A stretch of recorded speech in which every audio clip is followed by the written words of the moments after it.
हिमाचल प्रदेश की कांग्रेस सरकार अभी समोसों वाली फजीहत से बाहर निकली भी नहीं थी कि अब उनकी फजीहत के लिए एक नया मुद्दा खड़ा हो गया है। हिमाचल हाईकोर्ट ने दिल्ली के मंडी हाउस में मौजूद हिमाचल भवन की नीलामी का आदेश दे दिया है। यह खबर आपको चौंका सकती है, लेकिन यह खबर 100% सच है। दरअसल हिमाचल के लाहौल स्पीति में 320 मेगावाट का बिजली प्रोजेक्ट चेली हाइड्रो को आवंटित किया गया था। समझौते के मुताबिक सरकार ने उन्हें बेसिक फैसिलिटीज उपलब्ध कराने का वादा किया था, लेकिन ऐसा नहीं हुआ। कंपनी ने साल 2017 में एक याचिका दायर की। इसी बीच सरकार ने कंपनी के 64 करोड़ रुपए का अपफ्रंट प्रीमियम जब्त कर लिया। 13 जनवरी 2023 को हाई कोर्ट ने राज्य सरकार को 64 करोड़ रुपए 7% ब्याज के साथ चुकाने का आदेश दिया, लेकिन राज्य की हालात देखिए कैसे हैं। राज्य सरकार ने आदेश का पालन नहीं किया क्योंकि पैसे ही नहीं है इनके पास, जिसके बाद अब हाई कोर्ट ने कहा है कि दिल्ली के हिमाचल भवन की नीलामी से बिजली कंपनी अपने करोड़ों रुपए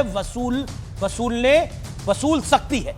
कोर्ट ने हिमाचल प्रदेश के ऊर्जा विभाग के सचिव को यह भी आदेश दिया कि 15 दिन के अंदर जांच करके एक फैक्चुअल रिपोर्ट पेश की जाए, जिससे पता लगे कि कोर्ट के आदेश की अवमानना अवहेलना किस अधिकारी और किन अधिकारियों की वजह से हुई है, ताकि ब्याज के पैसों से उनसे वसूला जा सके। इस मामले की अगली सुनवाई 6 दिसंबर को होगी। लेकिन भारत के इतिहास में शायद ऐसा पहली बार हुआ है कि किसी राज्य के दिल्ली में मौजूद भवन की नीलामी का आदेश दिया हो। यह शर्मनाक है।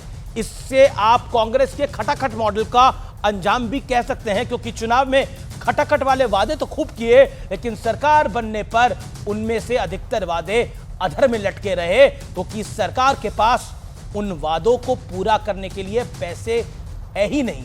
आरोप तो यहां तक लग रहे हैं कि सुक्खू सरकार के पास सरकारी कर्मचारियों की वक्त पे वेतन नहीं वो दे पा रहे हैं।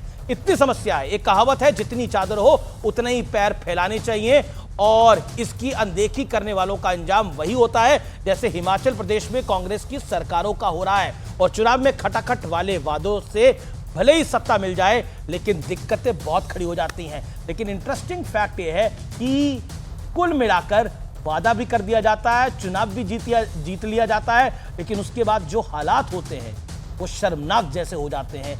मैंने आज तक अपने 23 साल के जर्नलिज्म करियर में ऐसी कहानी नहीं सुनी कि किसी राज्य का भवन दिल्ली में नीलाम होने की नौबत आ गई हो।